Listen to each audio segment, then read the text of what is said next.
Magandang araw kaibigan! Tuloy po kayo sa Felicidad's Channel. Sa mga kwento ng buhay at pag-ibig na hinalukay sa natatagong baul ni Felicidad.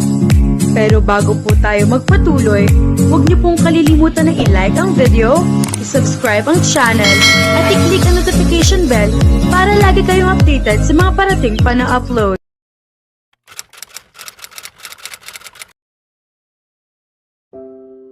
Hindi ako makapaniwala na ikakasal na ako sa isang baliw na babae ngayon, bulong ni Kelly sa sarili habang inaayos ang kurbata. Biglang narinig ko ang nakakasukang tinig na parang gutom na palaka. Alam na natin kung sino iyon. Here comes the bride, here comes the bride. Sabay tawa niya at silismirk habang papasok sa kwarto, nakatitig sa akin habang ipinagpapatuloy ang vocalizing na walang kabuluhan. Tony, pwede ka na bang tigilan ang pang-istorbo mo? Maaga pa para makinig sa kalokohan mo, ang sabi ko nang may pagkairita habang isinusuot ang aking coat. Relax ka, pare, araw ng kasal mo ito. Tigilan mo na ang pagmumura at maging masaya ka na lang, ani niya na may malawak na ngiti, sabay iguhit sa hangin ng isang nakangiting mukha. Napapatingin ako sa kanya nang may galit. Bakit hindi mo na lang pakasalan siya para maging masaya ka? Tanong ko nang may pilit na peking ngiti habang inaayos ang relo sa aking pulso. Pasensya na, pare, pero gusto ko pang mabuhay ng matagal. Ayokong patayin ng isang tiyak na groom ngayon, tugon niya na may pabirong ngiti. Bago ko pa siya mapagsabihan, may kumatok sa pinto. Pwede ba akong pumasok, anak, narinig kong sabi ng ama ko mula sa kabilang side ng pinto. Nais ko sanang sumagot ng buong lakas na hindi at sabihing umalis ka, ama.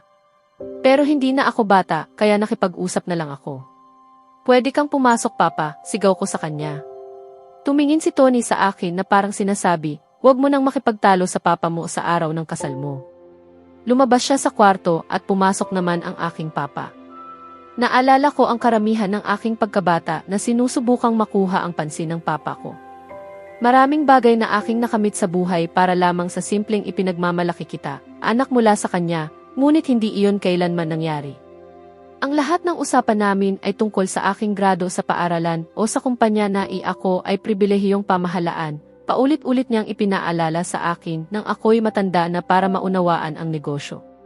Ngayon, iniisip ko kung ano naman ang sasabihin niya. Sana'y sulit ito. Wow, Layla, napakaganda mo.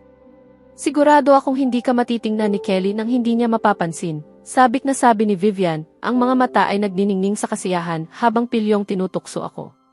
Sang-ayon ako, Vivian.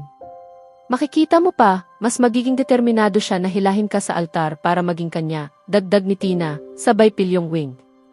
Pinikit ko ang mata sa kanya.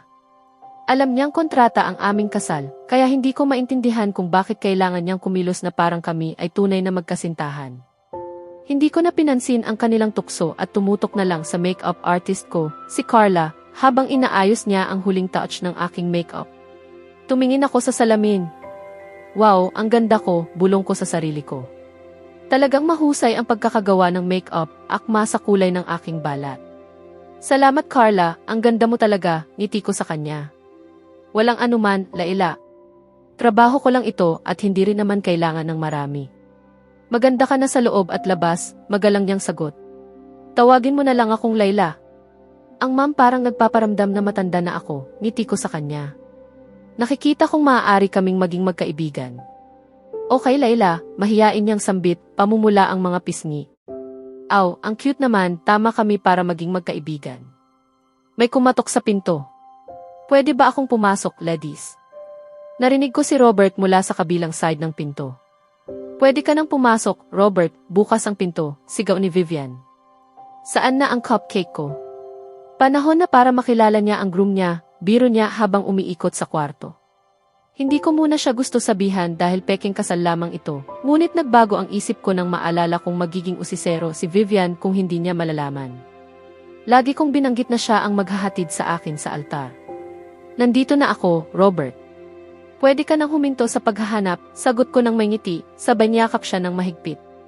Halos maiyak siya, ngunit ayokong maluha siya sa araw ng aking peking kasal. Okay lang, Robert. Tara na ba? Tanong ko na may ngiti. Ang ganda mo, Layla. Salamat sa pagkakataon na ihatid ka sa altar. Ipinagmamalaki kita, sabi niya habang niyayakap ako. Masaya akong nandyan siya. Napatigil si Kelly nang makita sila ila na naglalakad pababa ng pasilyo, kasama ang lalaking kilala niya bilang si Robert. Hindi niya maalis sa isip ang pakiramdam na tila pamilyar ang lalaki. Baka kilala niya ito noon, o baka may kakilala siyang kamukha nito. Parang kilala ko siya, bulong niya sa sarili habang muling itinutok ang pansin sa nobya. Hindi niya mapigilan ang titig sa kanya. Para siyang Diyosa sa ganda. Hindi maiwasan nila ila na makaramdam ng kaba habang namumugto ang kanyang mga kamay sa pawis. Kahit peking kasal lamang ito pa rin ang kanyang peking kasal at hindi niya mapigilan ang sarili. Tumutok siya sa unahan at nagkatinginan ang kanyang mga mata sa isang tiyak na tao, ang groom ng araw na iyon. Pinagmasdan niya ito ng husto. Sa kabila ng kanyang pagiging gwapo, ang ugali at napakalaking ego ng lalaki ay tila nakababawas sa kanyang paghanga. Pagkarating sa altar, nagningning si Robert sa pagmamalaki habang inihahandog niya sila ila sa kanyang asawa. Nasabi na ang mga panata na ipagpalitan ang mga singsing at natapos ang kasal nang sabihin ng pari ang pinakamahalaga at huling salita. Pwede na ninyong halikan ang inyong nobya, sabi niya sa groom na matagal nang naghihintay para sa espesyal na sandaling ito. Lubos ang kanyang kasiyahan at hindi na makapaghintay na malasap ang kanyang nobya, bagamat sinisikap niyang itago ang labis na galak sa kanyang mukha. Samantala, ang nobya naman ay nangingitim ang mukha sa hiya at inakala niyang isang simpleng halik lang ang ibibigay sa kanya ni Kelly. Nabigla siya nang ang labi nito ay humarap at nagbigay ng isang buong halik. Ang lahat ng mga dumalo ay nagpalakpakan habang nasaksihan ang isang simpleng halik na nauwi sa isang mahabang pagkayakap at halikan. Nagising ako na may buntong hininga, iniunat ang aking mga braso at paa habang lalong tumitindi ang sakit ng ulo ko. Nang dumilat ang mga mata ko sa paligid ng hindi pamilyar na silid, nahirapan akong umupo sa king-size bed na tila mas malaki pa kaysa sa pinagsamang kama namin ni Vivian. Nagtaka ako kung paano ako napunta sa kama dahil ang huling naaalala ko ay ang aking pagkabuwisit kay Tina sa hindi niya pagsabi tungkol sa nakatakdang honeymoon namin ni Alien Bunny at sa pilit na pagsakay ko sa kotse kasama siya. Sabay sabi na nakapaghanda na ng aking mga gamit. Naalala ko rin ang aking galit kay Alien Bunny dahil inagaw niya ang aking unang halik at iniiwasan akong kausapin sa buong biyahe. Uminom ako ng inumin na inakalang strawberry juice at kung ano-ano pang nakuha ko sa kamay ko para lang pag-alabin ang sama ng loob at manatiling buo ang isip ko sa buong biyahe. Siguro na sobrahan niya ako sa pag-inom dahil wala akong malinaw na alaala sa nangyari pagkatapos noon. Bakit ba hindi ko maramdaman ang kakulangan sa aking kasuotan sa kasal? Habang hinihila-hila ko ang bedsheet sa panik, tiningnan ko kung ano ang suot ko. Nagulat ako nang makita ang sarili ko na naka-shorts at sobrang malaking puting hoodie na amoy si Alien Bunny. Hindi ko na rin matandaan kung paano ako nakalabas sa aking wedding gown. Maraming tanong ang pumasok sa isip ko, sino ang nagpalit ng damit ko? Nasaan ako? At higit sa lahat, sana ay buo pa rin ako. Hindi ba ako nakagawa ng anumang kabaliwan? Hindi pa ako lasing noon kaya hindi ko alam ang aasahan. Tumayo ako mula sa kama at mabilis na sinuri kung may nararamdaman akong kakaiba sa pagitan ng aking mga hita, ngunit wala. Ngunit hindi iyon sapat para maalis ang alinlangan sa isip ko. Mabilis akong lumabas ng silid at tumingin sa paligid para sa anumang bakas ni Alien Bunny. Nang hindi rin nagtagumpay, nagpatuloy akong maglibot sa bahay na tila isang malaking mansion. Halos makita ko na ang sarili ko na nawawala sa lugar na ito. Nagpatuloy ako sa paghahanap nang marinig ko ang malakas na tunog ng kawali na bumagsak sa sahig, nagpapalakas sa tahimik na bahay. Sinundan ko ang tunog at natagpuan ang sarili ko sa kusina, na mas malaki kaysa sa buong apartment ko at kumpleto sa mga modernong gamit sa pagluluto. Habang tumitingin sa paligid para makita kung sino ang gumawa ng tunog, nakita ko si Alien Bunny sa likod ng counter na nagluluto at talagang nagkukulang sa kakayahan. Magulo ang buong kusina at naroon ang isang tambak ng nasunog na pancake sa mesa. Napahawak ako sa aking ulo sa tanawing iyon, ang pancakes ay sunog na halos hindi na makilala. Sana hindi iyon ang aking almusal. Hindi niya napapansin ang aking presensya sa silid at patuloy pa rin niyang pinagsasamantalahan ang aking mga pancakes. Hindi ko na matiis ang pananakit sa aking mga mahal na pancakes. Ano ba nang ginagawa mo sa mga inosenteng pancakes na iyan, Alien Bunny? Sigaw ko, ikinagulat siya. Tumitig siya sa akin na nagulat, hawak ang kanyang dibdib. Gising ka na pala, ang sagot niya, halatang nagulat at may kaunting hiya sa kanyang mukha. Hindi, sleepwalking lang, sagot ko na maihalong sarkasmo. Itinaas niya ang kanyang kilay sa tono ko at parang naramdaman kong katulad lang ang napanood kong isang krimen ang nangyari sa kusina. Kailangan kong i-report ito sa makapangyarihang food police. Overreacting ka lang, pancake naman iyan. At napansin mo ba, wala siyang damit, dagdag ng aking subconscious na maihalong pahiwati. Grabe, kailangan mo ng holy water, tugon ko sa sarili ko. Hindi ko maiwasang tumingin sa shirtless na murderer sa kusina, nakababa ang kanyang pantalon sa balakang.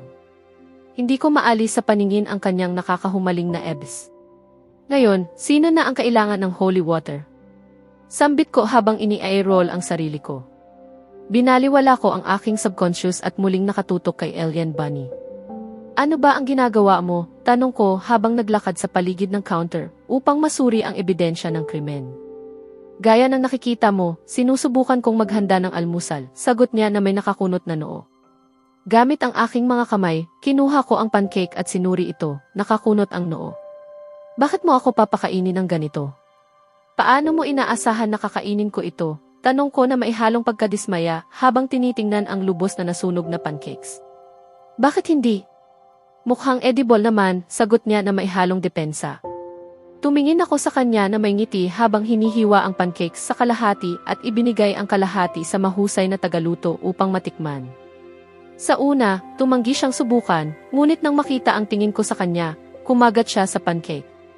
Agad niya itong iniluwa at mabilis na nagmadaling pumunta sa lababo para hugasan ang kanyang bibig. Habang ako naman, hindi ko mapigilang tumawa. Ginaya ko ang sinabi niya kanina. Edible naman para kainin, habang patuloy akong tumatawa sa kanyang nahihiyang ekspresyon. Pwede mo bang tigilan na ang pagtawa? Hindi naman ito ganoon kakatuwa. Ngayon, ano ang kakainin natin? Sabi niya na may halong inis, sabay pinagsama at itinapon ang lahat ng pancakes sa basurahan. Habang ako, binaliwala ko siya at patuloy na tumawa. Hindi ako sanay magluto, sabi ni Kelly. Ayaw ko talaga nito at hindi ko kailanman sinubukan ng seryoso dahil tuwing susubukan ko, palaging nauwi sa kalamidad. Nag-leave ang aking tagaluto upang ayusin ang ilang personal na bagay ng pamilya. Hindi niya na ipaalam sa akin sa oras. Bagaman malinis ang bahay at kumpleto ang kusina, hindi ko rin maibangon sila dahil alam kong magagalit siya. Uminom siya ng sobra kagabi. At sa wakas, siya ay nakahiga sa aking kwarto at nakapahinga, hindi ako inabala. Talagang mahirap siyang patulugin kagabi dahil mas matigas ang ulo niya kapag lasing kaysa sa normal na estado.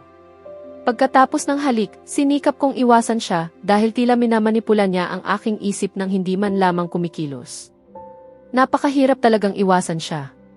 Simula nang pumasok siya sa buhay ko, marami na akong dahilan upang umiti at tumawa sa bawat maliit na bagay. Naramdaman ko ring unti-unti na parang bumabalik ang dati kong sarili.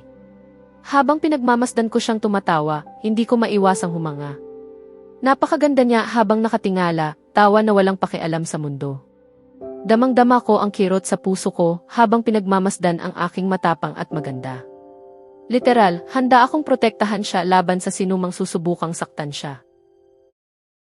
Sa susunod na kabanata, magsisimulang mabunyag ang mga hindi sinasadyang sandali ng lambing sa pagitan ni Kelly at Laila habang unti-unting nababasag ang pader ng kanilang peking kasal. Isang hindi inaasahang pangyayari ang magtutulak sa kanila na harapin ang tanong kung hanggang kailan nila kayang ituring na biro ang mga damdaming nagsisimula ng maging totoo. Kaya abangan natin,